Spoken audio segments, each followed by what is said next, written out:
یہ اچھی بات ہے آپ کہہ رہے ہو، واقعی وہ بلوچستان میں ہوا بھی کہ 2.5 سال پہلے ان کے اور پھر 2.5 سال ان کے.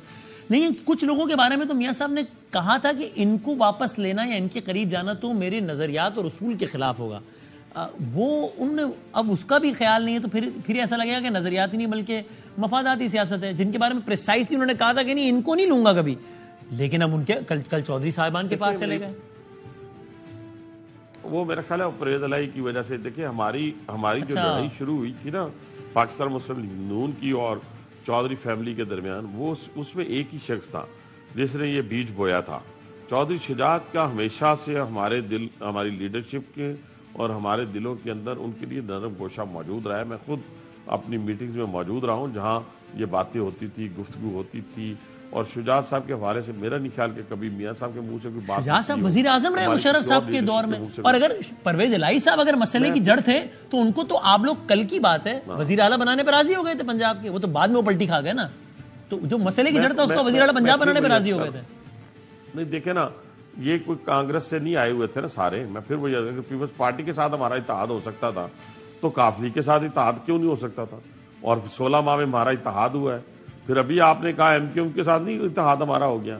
پاکستان کی متعلقہ سیاسی جماعتیں ہیں نا، اب پی ٹی آئی کے ساتھ بھی اتحاد ہو جاتا، پی ٹی آئی کے ساتھ بھی میثاق جمہوریت ہو جاتا، پی ٹی آئی کے ساتھ بھی میثاق معیشت ہو جاتا. اگر وہاں کا ضدی بچہ جو 74 سال کی عمر کا تھا، جو 74 سال کا مطلب ینگسٹر تھا، وہ کہتا تھا کہ میں نے لیڈر آف دی اپوزیشن کے ساتھ نہیں بیٹھنا، وہ کہتا تھا میں نے بڑے جو ایشوز ہوتے تھے کشمیر کے اوپر جو مسئلہ آپ کی کانفرنس ہوئی اس کے اندر وہ نہیں آیا، پرائم منسٹر ہوتے ہوئے نہیں آیا. تو یہ میاں نواز شریف صاحب ہیں، یہ باقی اور سیاسی لوگ ہیں جس میں آصف علی زرداری صاحب بھی شامل ہیں، جس میں مولانا فضل الرحمان صاحب بھی شامل ہیں، جس میں اور بڑی جماعتوں کے لوگ شامل ہیں. وہ ایسے ضدی نہیں ہیں، ان کو پتہ ہے کہ ہم سب نے ایک دوسرے کے ساتھ مل بیٹھ کر اس مسئلے کا حل نکالنا ہے، کسی بھی مسئلے کا جو پاکستان سے ریلیٹڈ ہو. تو یہ انٹرسٹنگ ہے کہ جب نواز شریف صاحب کہتے تھے کہ میں چودھریوں کو لینے کا مطلب یہ ہوگا کہ میں کوڑا کرکٹ واپس لے رہا ہوں، تو اصل میں پرویز الہی صاحب کی بات کر رہے ہوتے نہ کہ شجاعت صاحب. میں نہیں یہ کہتا، میں بالکل اس کو اس طرح نہیں کہتا. دیکھیں میں پھر وہی عرض کروں نہیں الفاظ ان کے کہ چودھریوں کو واپس لینے کا مطلب ہوگا کوڑا کرکٹ واپس لے لینا. اس وقت کے حالات دیکھیں بدامی، اس وقت کے حالات سیاست کے اندر میں نے پھر آپ کو کہا ہے کہ پاکستان پیپلز پارٹی کے ساتھ کیا ہمارے اسٹیٹ تو بھائی صاحب دیکھیں معذرت آپ کریں تو حالات، کوئی اور کرے تو یو ٹرن. نہیں، وہ یو ٹرن تو ہمارے اس یو ٹرن کو اس کے ساتھ تو نانا بابا ملا دے، خدا کا نام لے. انہوں نے جب پرویز الہی صاحب کو اپنے ساتھ ملا، آپ نے کہا دیکھو یو ٹرن لے رہا ہے. کل تک ڈاکو کہتا تھا، آج ملا لیا ہے.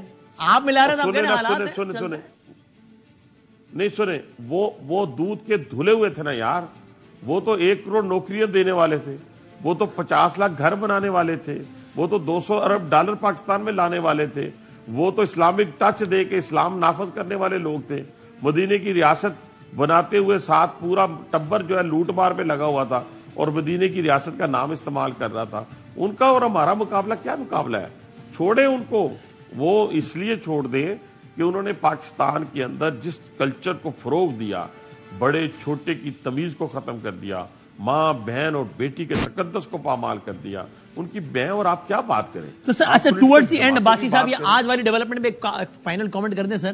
یہ نواز شریف صاحب آپ کو لگتا ہے کہ العزیزیہ کا فیصلہ جلدی آ جائے گا؟ چونکہ اب اسلام آباد کیس میں میرٹ پہ اگر ذرائع کا آغاز ہوا ہے، اگر یہ لمبا چلا اور مطلب لمبا سے مطلب بس مہینہ 70 دن بھی اور چل گیا تو آگے تو الیکشن ہے، تو پھر کیسے نواز شریف صاحب اہل ہوں گے الیکشن لڑنے کے لیے؟ میں آپ کی مشکل آسان کر دوں بدامی صاحب، پلیز میں آپ کی مشکل آسان کر دیتا ہوں. شیڈول کے تحت انشاءاللہ تعالی جب شیڈول اناؤنس ہوگا الیکشن کا، اللہ نے چاہا تو میاں نواز شریف صاحب کے کاغذات بھی جو ہیں نومنیشن فارم وہ بھی ایکسیپٹ ہوں گے اور وہ انشاءاللہ الیکشن لڑنے کے اہل بھی ہوں گے اللہ تعالیٰ کے فضل. شیڈول آنے تک ہو چکا ہوگا یہ کام انشاءاللہ. اتنا یقین ماشاءاللہ، اللہ نظر بد سے بچائے. یقین اس لیے دیکھیں نا، میری بات سنیں، یہ لوگوں کو خدا کے لیے بتائیں، بڑا ظلم. یہ جو بار بار آپ لاڈلا اور فلاں کہہ رہے جی لاڈلے کا لفظ استعمال کر رہے ہیں. اور بھائی جان آپ دیکھیں نا، آپ نے ایک منتخب وزیر اعظم کو بیٹے سے سیلری نہ لینے پہ نکال دیا، بلایا پاناما پہ آپ نے. کیا ظلم ہوا؟ وہ ظلم کی بدولت آج اس پاکستان کے اندر مہنگائی ہے، اس ظلم کی بدولت آج تک اس پاکستان کے اندر دہشت گردی ہے، اس ظلم کی بدولت آج بے روزگاری عروج پہ ہے. میں کہتا ہوں کہ پاکستان کو اگر 2017 میں ڈی ٹریک نہ کیا جاتا تو پاکستان آج ترقی یافتہ ممالک کی صف میں شامل ہو. Thank you sir, thank you so much Abbas صاحب, بہت شکریہ. اور کہتے ہیں کہ آپ اطمینان یقین رکھیے کہ جب تک الیکشن شیڈیول آئے گا, جو کہ ابھی آنا ہے, بس 15-16 دسمبر تک آ جانا ہے, اگر 56 دن پہلے آنا ہے, چونکہ اس کے بعد شیڈیول آتی ہے اگلے دن الیکشن نہیں جائے گا نا, پروسیس ہے, کاغذات نامزدگی جمع کرانا, اعتراضات جمع کرانا, مسترد ہونا, اعتراضات مسترد ہونا, تو کم از کم 56 دن, تو اس کے حساب سے 16-17 دسمبر تک آ جانا چاہیے. وہ کہتے ہیں اس سے پہلے